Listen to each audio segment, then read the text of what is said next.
Star hero Victor Venkatesh గారు తన సినీ కెరీర్‌లో ఎక్కువగా ఫ్యామిలీ సబ్జెక్టులలో నటించి విజయాలను అందుకున్నారు.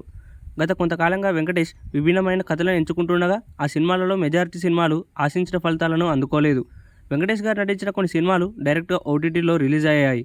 అయితే వెంకీ, అనిల్ రావిపూడి కాంబోలో తెరకెక్కిన ఎఫ్2, ఎఫ్3 సినిమాలు బాక్సాఫీస్ వద్ద ఎఫ్2, ఎఫ్3 సినిమాలు బాక్సాఫీస్ వద్ద సక్సెస్ సాధించగా, ఈ కాంబోలో తెరకెక్కిన మూడో సినిమానే సంక్రాంతికి వస్తున్నాం. విక్టర్ వెంకటేష్ గారికి ఈ తరహా సినిమాలలో నటించడం, తన పాత్రతో మెప్పించడం కొత్తేం కాదు.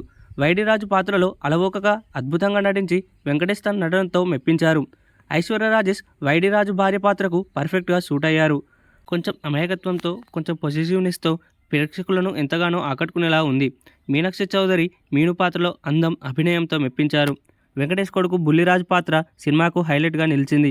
సినిమా సక్సెస్లో బుల్లిరాజు పాత్ర కీ రోల్ పోషించింది. అనిల్ రావిపూడి మార్క్ సినిమాలను ఇష్టపడే వాళ్లకు ఈ సినిమా ఖచ్చితంగా నచ్చుతుంది. ఫస్ట్ హాఫ్ను అద్భుతంగా తెరకెక్కించిన అనిల్ రావిపూడి సెకండ్ హాఫ్ విషయంలో మాత్రం కొంచెం తడబడ్డాడని చెప్పవచ్చు. ప్రీ క్లైమాక్స్ సినిమాకు హైలైట్గా నిలవగా, కొన్ని సన్నివేశాలు మాత్రం రొటీన్ అనిపించేలా ఉన్నాయి. వెంకీ, అనిల్ రావిపూడి కాంబోలో హ్యాట్రిక్ సక్సెస్ చేరిందని చెప్పవచ్చు. మ్యూజిక్ డైరెక్టర్ భీమ్స్ తన పాటలు, బీజీఎంతో సినిమా స్థాయిని పెంచారు. గోదావరి గట్టు, మీను, block buster Pongal songs silver స్క్రీన్పై బాగున్నాయి. అనిల్ రావిపూడి ఈ సాంగ్స్ను అద్భుతంగా తెరకెక్కించారు.